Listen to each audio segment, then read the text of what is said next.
Hello, it's great to have you here. If you enjoy thrilling romances, please leave a like and subscribe to the channel so you don't miss any stories.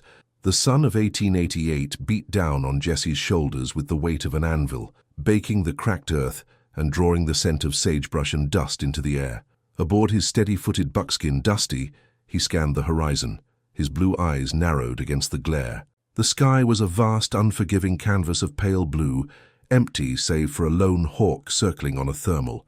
It was the kind of emptiness that could swallow a man whole, but to Jesse, it was home. He was searching for a stray calf, a brindle-coated youngster that had wandered from its mother sometime after dawn. It was a mundane task, the rhythm of a rancher's life, but out here, even the mundane carried a sliver of danger. He was a man carved from the land itself, lean, hard-muscled, with a face weathered by sun and wind. Silence was his companion, a habit formed after the world had taken too much from him years ago. His words were few because he'd learned they were often useless against the finality of fate. His actions, however, spoke a language of quiet competence and an unshakable, if buried, sense of honor.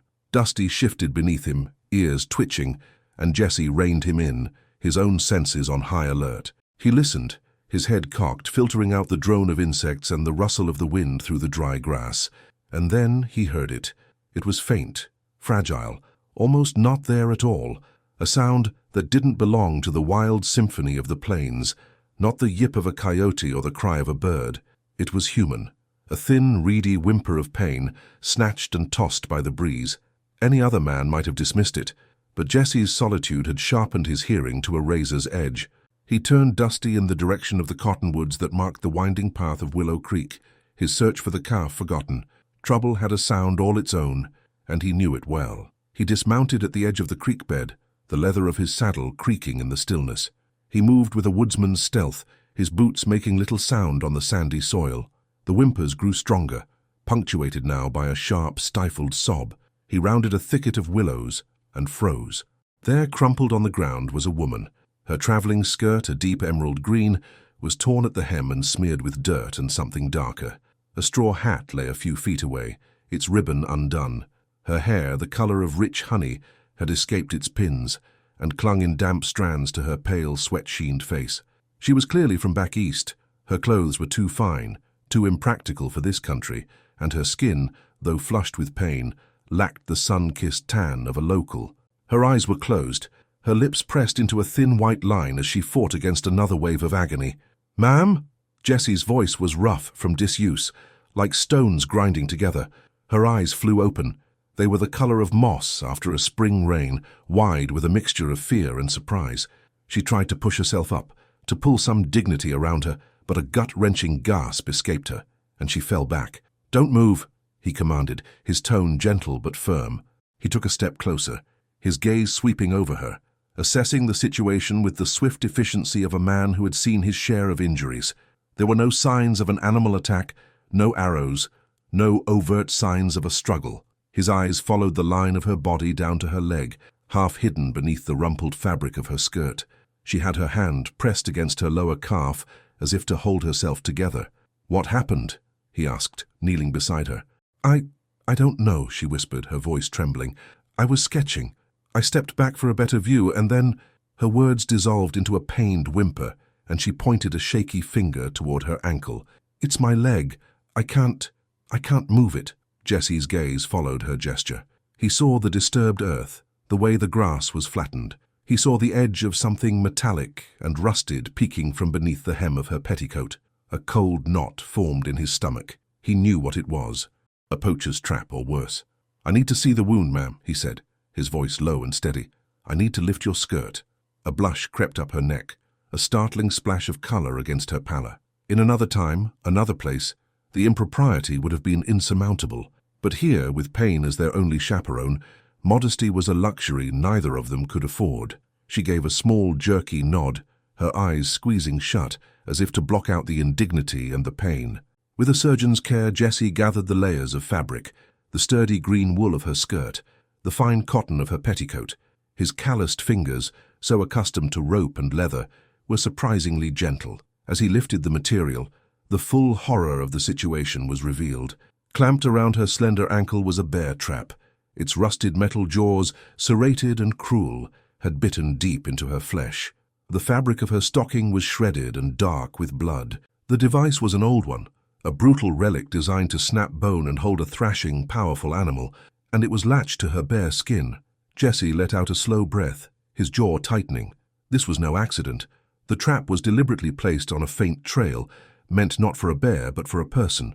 It was a message, a vicious warning. He filed the thought away. The immediate problem was getting her free. "All right," he said, his voice a calm anchor in her sea of pain. "This is going to hurt. I need you to be as still as you can. Do you understand?" She nodded again, tears finally spilling from the corners of her eyes and tracing clean paths through the dust on her cheeks. She bit down hard on her lower lip, drawing a bead of blood. Jesse positioned himself, placing one knee on either side of her trapped leg. He gripped the cold, unforgiving steel of the trap's levers. They were stiff with rust and disuse. He planted his boots firmly, took a deep breath, and pulled. The metal groaned in protest. His muscles strained, the cords in his neck standing out. For a moment, nothing happened. Clara let out a strangled cry, a sound that tore through Jesse's carefully constructed walls of detachment. "Almost there," he grunted, pouring every ounce of his strength into the effort. "Hold on." With a final, ear-splitting shriek of metal on metal, the jaws began to separate. Slowly, agonizingly, they opened, releasing their gruesome hold. Jesse worked quickly, his fingers brushing against her skin as he carefully maneuvered her ankle out of the trap's embrace.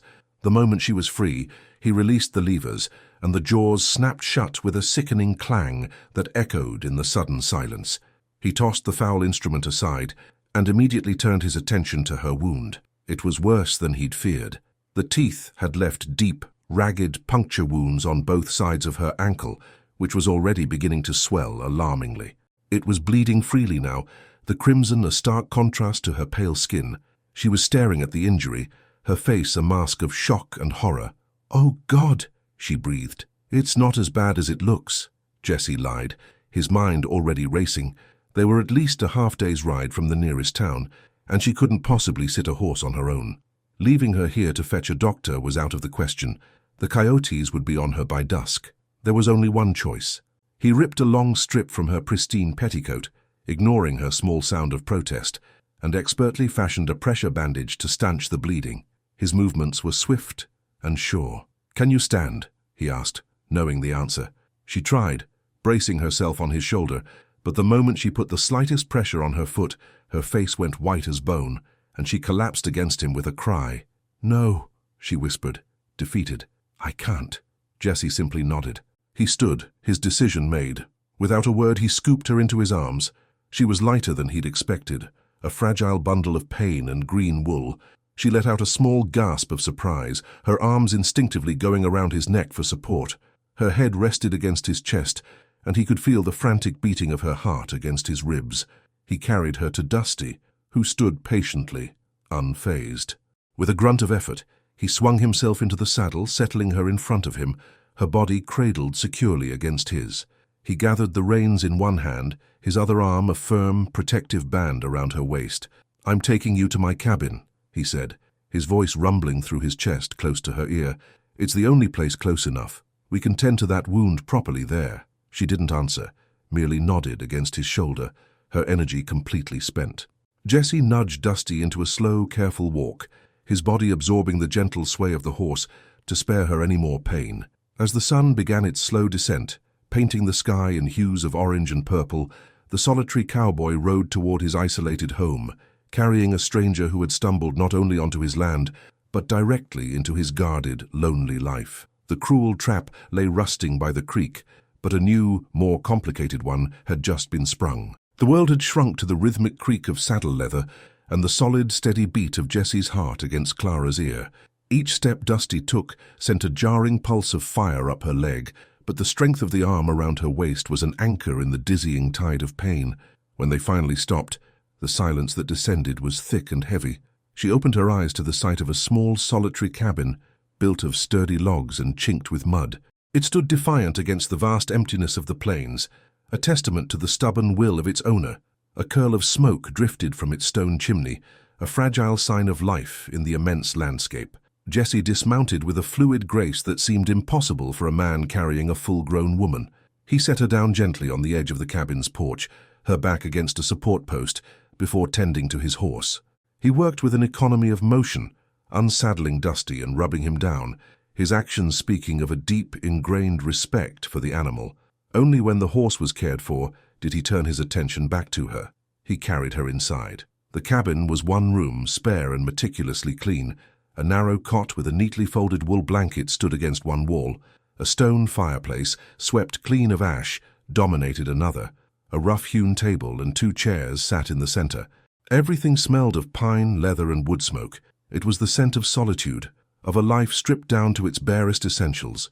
It was Jessie's world. He laid her carefully on the cot, her injured leg propped up on a rolled-up blanket. "I need to clean that," he stated, not asked. He moved to the fireplace, stoking the embers and setting a small pot of water to boil. Clara watched him, a strange sense of detachment settling over her. The shock was beginning to wear off, replaced by a throbbing, relentless agony that consumed all her thoughts.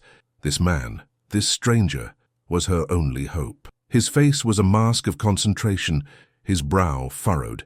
He was not a soft man, she could see that. There were lines around his eyes that spoke of hardship and loss, a deep-set sadness that his stoicism couldn't entirely hide.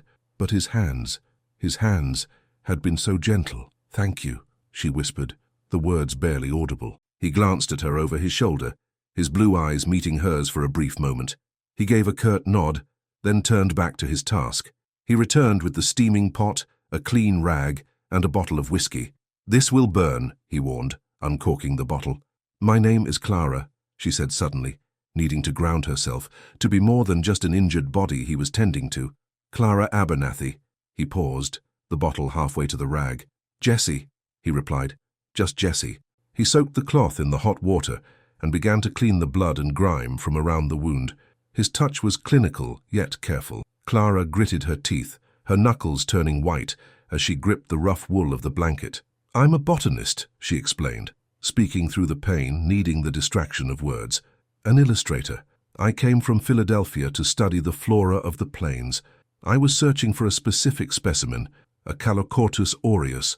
It's a rare mariposa lily, said to grow only in the shale soil near dry creek beds." She let out a shaky laugh that sounded more like a sob. "I suppose I found the creek bed." Jessie said nothing, his focus entirely on his work. When the wound was as clean as he could get it, he took a deep breath. "Hold tight, Clara," he said, her name sounding foreign and soft in his gruff voice. He poured a small amount of whiskey directly into the deepest puncture marks. The world exploded in a supernova of white-hot pain. A scream tore from Clara's throat, raw and unrestrained. Tears streamed down her face as her body arched off the cot. Jessie's free hand shot out, not to hold her down, but to rest firmly on her shoulder, a steadying, silent presence until the worst of the fire subsided. When she could finally breathe again, she was trembling, utterly spent. He was already wrapping her ankle in fresh bandages, his movements deft and practiced. "That trap," he said, his voice low and hard, his eyes fixed on his work. "It wasn't for a bear, Miss Abernathy." What do you mean?" she asked, her voice raspy. He finally looked up, and the cold anger in his eyes made her shiver. The jaws were old, but the spring was well-oiled. It was set on a footpath, not a game trail, and it was unmarked. No hunter does that.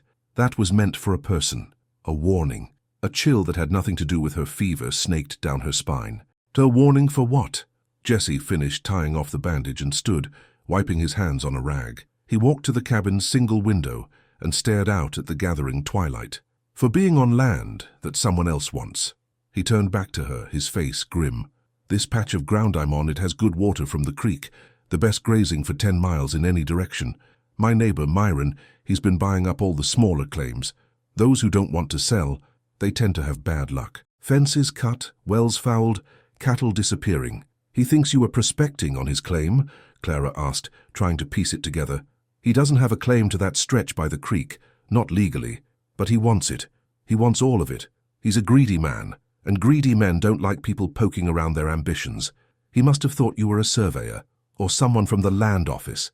Jessie's jaw was a hard line. "He put that trap there to cripple, to scare someone off. You just had the misfortune of finding it first." The reality of her situation crashed down on her. She wasn't just the victim of a random accident. She had stumbled into a feud, a silent, brutal war over land and water, and had paid the price. The cruelty was staggering. She thought of her sketchbook and her satchel abandoned by the creek, her beautiful, detailed drawings of prairie flowers lying in the dirt. Her simple scientific quest had led her into a world of human savagery she couldn't have imagined. As the evening wore on, a deep, radiating heat began to build in her ankle, spreading up her leg. A fever was taking hold. Her teeth started to chatter, and a light-headed haze clouded her thoughts. Jesse noticed immediately. He placed the back of his rough hand against her forehead, and his expression darkened further. "Infection," he muttered, more to himself than to her. He built up the fire until the small cabin was filled with a comforting warmth. He brought her a cup of water, holding her head up so she could drink. Her brief moments of lucidity were punctuated by waves of feverish chills and disjointed thoughts. In those moments, she saw him not as a gruff stranger, but as a silent guardian. He moved with a quiet purpose, checking her bandage, adding wood to the fire, or simply sitting in the chair across the room, watching over her, his face illuminated by the flickering firelight. In that flickering light, she could see the scars on his knuckles and a long, faded white line that ran from his temple into his hairline. This was a man who knew pain, a man who had fought his own battles. The secrets of his past were as deeply etched on him as the lines of hardship on his face. The cruel trap had bound her ankle, but circumstance had now bound her to him, this quiet, wounded man in his fortress of solitude. As she drifted into a restless, fevered sleep, her last coherent thought was that the greatest danger might not be the wound in her leg or the greedy rancher named Myron, but the unsettling feeling of safety she felt in the presence of a man she didn't even know. Dawn broke grey and thin, the light struggling to pierce the cabin's single window. For Clara, the night had been a timeless landscape of pain, a fever dream painted in swirling shades of red and black. She surfaced to consciousness slowly, as if swimming up from a great depth. The first thing she felt was the fire in her leg, a relentless, pulsating heat that seemed to have a life of its own. The second was a cool, damp cloth on her forehead. Jesse was sitting on a low stool beside the cot, his shoulders slumped with the weary posture of a man who had not slept. A half-empty cup of coffee sat cold on the floor beside him. His face, in the pale morning light, looked even more haggard, the lines etched deeper. He was watching her, his blue eyes clouded with a worry he didn't bother to hide. "The fever's worse," he said, his voice a low rumble. He didn't need to tell her. She could feel it in the tremors that racked her body, in the way the room seemed to tilt and sway. He gently pulled back the blanket to inspect his handiwork. The skin around the bandage was an angry red, and the swelling had traveled halfway up her calf. "The whiskey and hot water. It isn't enough," he said, his jaw tight with frustration. He was a man used to solving problems with his hands, with strength and grit. But this was an enemy he couldn't wrestle into submission. This was a poison creeping through her veins. "Town is too far. You wouldn't make the ride." Clara closed her eyes, a wave of despair washing over her. She had come to this wild land seeking beauty and discovery, and now she was going to die here in a stranger's cabin from a rusty piece of metal. What can we do?" she managed to ask, her tongue thick and clumsy. Jesse stood, his movements decisive. He had come to a conclusion, and there was no hesitation in him now. "There's one chance," he said, looking down at her. "It's a risk. There's no love lost between my kind and theirs, but their medicine is strong. Stronger than mine." She didn't understand. "Theirs? Whose?" "The Cheyenne," he said. "There's a small band camped in the foothills, a few hours' ride from here. Their elder, Wakan, is a medicine man. He knows the old ways. He knows the earth." The idea sent a shiver of fear through her that had nothing to do with the fever. Back in Philadelphia, she'd heard stories, sensationalized tales in penny dreadfuls of savage warriors and unforgiving natives. But looking at Jesse's determined face, at the grim resolve in his eyes, she saw he wasn't offering a choice. He was stating the only fact that mattered. "Do it," she whispered. He nodded once. He quickly banked the fire, left a canteen of fresh water by her cot, and checked the load in his Colt Peacemaker before sliding it into its holster. "I'll bolt the door from the outside. Don't try to move. Yell if you hear anyone approach, though it's unlikely. So he'll be as fast as I can." With that, he was gone, the heavy thud of the doorbar falling into place echoing his departure. The ride was a frantic, punishing race against the setting sun in Clara's veins. Jesse pushed Dusty harder than he ever had, his mind a maelstrom of grim possibilities.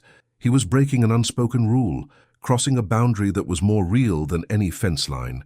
The distrust between the settlers and the Cheyenne was a deep, bitter well, fed by broken treaties and spilled blood. To ride into their camp, uninvited, was to invite a bullet or a blade. But the image of Clara's pale, sweat-soaked face was burned into his mind, eclipsing all fear. He found the camp nestled in a small hidden valley, just as he remembered. The scent of wood smoke and roasting meat hung in the air. He slowed Dusty to a walk, his hand raised, palm open, in the universal sign of peace. Figures emerged from the teepees, their faces impassive, their eyes wary. A young warrior with a rifle stepped forward to block his path. Jesse halted. "I seek Wakan," he said, his voice clear and steady, using the few Cheyenne words he knew supplemented with hand signs. "I come in peace. A woman is hurt. She is dying." The warrior's gaze was hard as flint. For a long moment, the only sound was the wind whispering through the pines. Then an older man emerged from the largest teepee. He was tall and straight, his long grey hair braided with otter fur. His face was a road map of wrinkles, each one telling a story, and his dark eyes held the wisdom of 1,000 seasons. It was Wakan. Behind him, a young woman with kind, intelligent eyes and raven-black hair watched Jesse with quiet curiosity. This was Morning Star, his granddaughter. Wakan listened as Jesse explained, his words sparse but urgent, describing the trap, the wound, the encroaching fever. He didn't plead or beg. He simply stated the facts, one man speaking to another. When he was finished, a silence fell over the small gathering. Wakan looked at Jesse, his gaze seeming to pierce right through to his soul.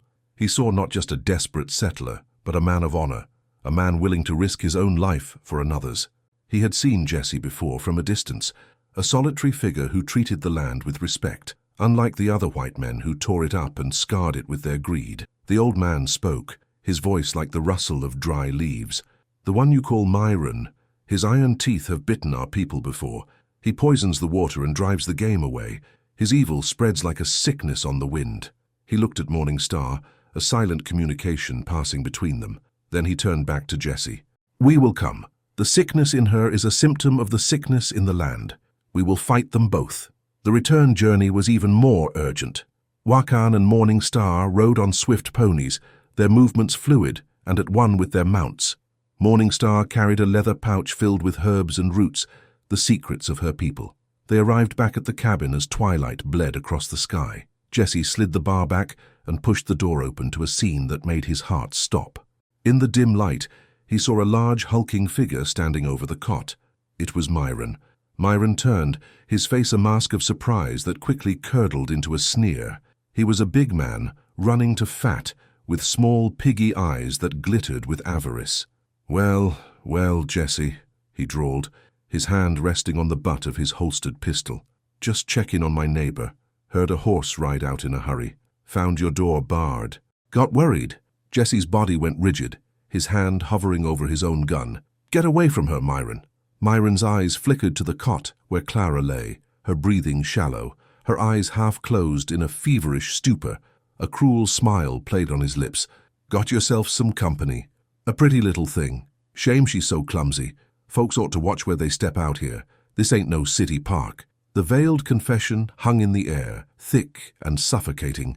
This was Myron's way, threats wrapped in false concern, violence delivered with a wink and a smile. Before Jesse could respond, Wakan stepped into the doorway behind him, a figure of silent, imposing authority. Morning Star was right behind him. Myron's eyes widened, his sneer faltering as he saw the two Cheyenne. His bravado was for intimidating solitary men, not for facing the united front that now stood before him. "What's this?" he blustered. "Letting savages in your home now, Jesse?" "They are here because of what you did," Jesse said, his voice deadly quiet. "Now get out, before I forget my hospitality." Myron hesitated, his gaze darting between Jesse's cold fury and Wakan's stony glare. He was outnumbered and out of his element. With a final hateful look at Clara, he backed away. "You'll regret this, Jesse. All of you," he snarled, before turning and stomping out of the cabin and into the darkness. The moment he was gone, the tension broke. Morning Star was immediately at Clara's side, her expression one of deep compassion. She and Wakan worked together, with a practiced, seamless rhythm. While Wakan prepared a poultice of crushed leaves and roots that filled the cabin with a pungent, earthy smell, Morningstar brewed a dark, bitter tea. They removed Jesse's clumsy bandages, and Morningstar gently cleaned the wound with an infusion of boiled willow bark. Then Wakan applied the poultice, a thick green paste that was surprisingly cool against Clara's burning skin.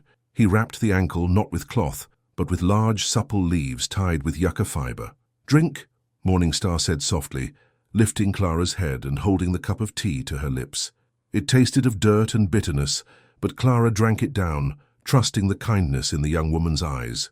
Jesse stood back, a helpless observer, watching these ancient rituals unfold in his simple cabin. He had brought the danger of Myron to his door, but he had also brought the only hope for Clara's survival. As Wakan began a low, rhythmic chant, a prayer to the spirits of the earth to drive out the poison, Jesse knew this was more than just a battle for one woman's life. It was a clash of worlds, and he and Clara were standing right at the heart of it. The fever broke like a thunderstorm, leaving behind a world that was quiet, clear, and blessedly cool. Clara woke to the smell of brewing coffee and the soft sound of Morningstar grinding herbs with a stone pestle. The fire in her leg had subsided to a deep, manageable ache. She pushed herself up on her elbows, her mind her own for the first time in days. "You are awake," Morningstar said, a gentle smile touching her lips. She brought Clara a cup of broth, warm and savory. "The poison is leaving you." Over the next week, under the expert care of Wakan and his granddaughter, Clara's recovery was nothing short of miraculous. The poultices drew out the infection, and the bitter teas strengthened her from within. She learned the Cheyenne names for the plants they used, her botanist's mind absorbing the new knowledge with a sense of wonder. A deep respect and a quiet friendship grew between the two women, a bond forged in healing and mutual curiosity. Jesse, meanwhile, was a constant, steady presence. He said little, but his actions spoke volumes. He carved a pair of crude but functional crutches for her, his large hands surprisingly deft. He would return from his work and place a single wildflower on the small table beside her cot, a purple prairie clover, a bright yellow sunflower, a silent acknowledgement of the passion that had brought her to this dangerous land. But a shadow hung over the peaceful routine of recovery, the shadow of Myron. One evening, as Wakan was inspecting Clara's wound, which was now healing cleanly, promising to leave a scar but take nothing more, he spoke to Jesse. "The man with the greedy heart will not rest," the old man said, his voice low. "His trap failed. He will see her." He nodded toward Clara. "And you as unfinished business." "I know," Jesse replied, his hand resting on the smooth wooden stock of the rifle propped against the wall. "Vengeance is a hungry spirit," Wakan warned. "It devours the man who feeds it. Justice nourishes the land." He then told Jesse of others Myron had wronged, of a man named Ira, whose small homestead by the northern ridge had been abandoned after his well was mysteriously poisoned and his livestock driven off. "Myron's evil leaves a trail." Wakan's words settled deep in Jesse's soul. He didn't want Myron's blood. He wanted his poison removed from the land for good. The next morning, he rode back to the creek where he'd found Clara. The rusted bear trap was still there, a monument to cruelty. He picked it up, and as he inspected the mechanism, he found it. On the flat base plate, nearly obscured by rust, was a maker's mark, a small stamped letter C inside a horseshoe. Clarence, the blacksmith in town, a man who did almost exclusive work for Myron's large ranch. It was a link, but it wasn't enough. He needed a voice. He needed Ira. He found the abandoned homestead, just as Wakan had described it. It was a place of ghosts, the cabin's door hanging open, the corral fence broken. He found Ira living in a squalid dugout a few miles away, a man hollowed out by defeat.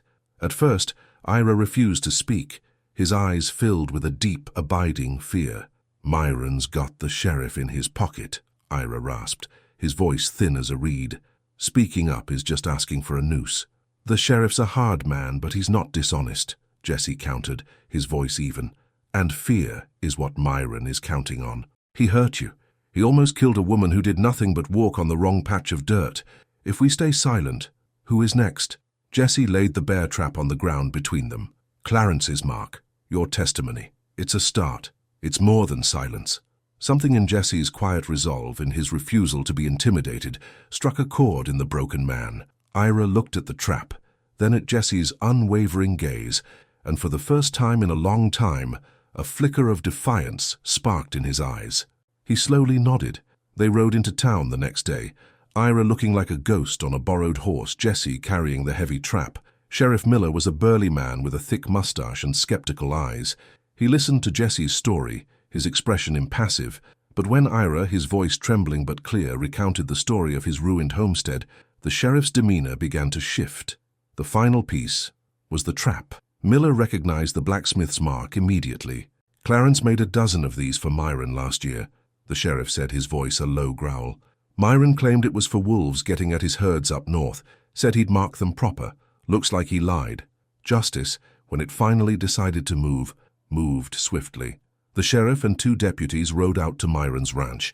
Faced with the trap, the blacksmith's confirmation, and Ira's testimony, Myron's blustering denials collapsed.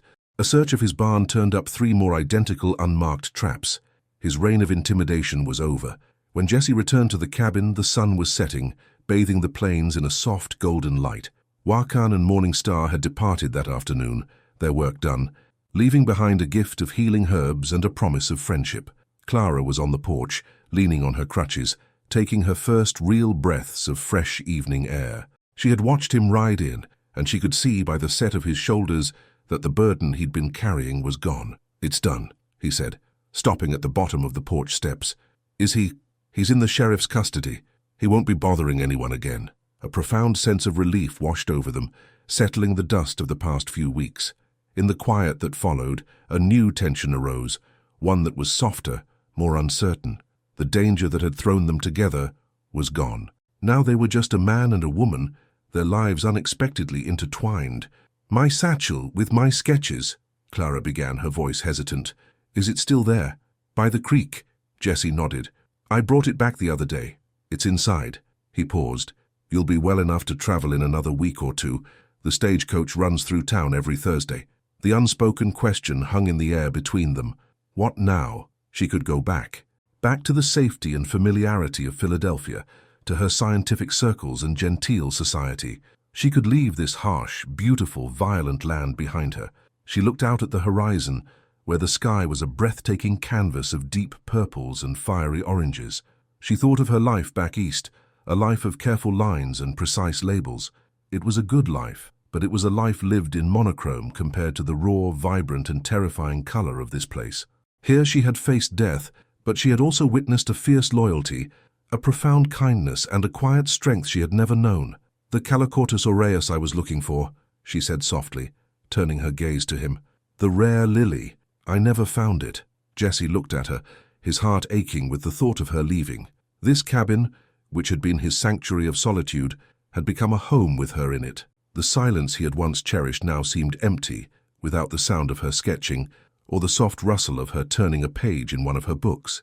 "Maybe you were just looking in the wrong place," he said, his voice rough with emotion. He walked up the steps and stood before her. Clara looked up into his clear blue eyes, eyes that had seen so much pain, but now held a look of gentle hope. She saw her future there, not in the pages of a botanical journal, but in the vast, open spaces of his world. A small smile touched her lips.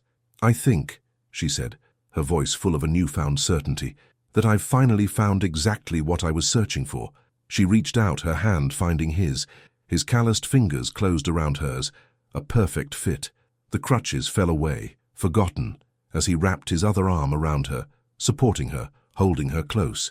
They stood together on the porch, 2 solitary souls who had found each other in the aftermath of a cruel trap, looking out at the endless plains as the first stars of evening began to prick the velvet sky. The future was no longer a lonely, uncertain path, but a shared horizon, promising a new and beautiful beginning. True strength is not found in cruelty and isolation, but in the courage to show compassion. It teaches us that sometimes the deepest wounds, both of the body and the soul, can lead us to the very people and places we are meant to call home, proving that justice and love can bloom in the harshest of lands.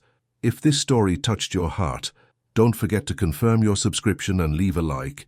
It helps us out a lot.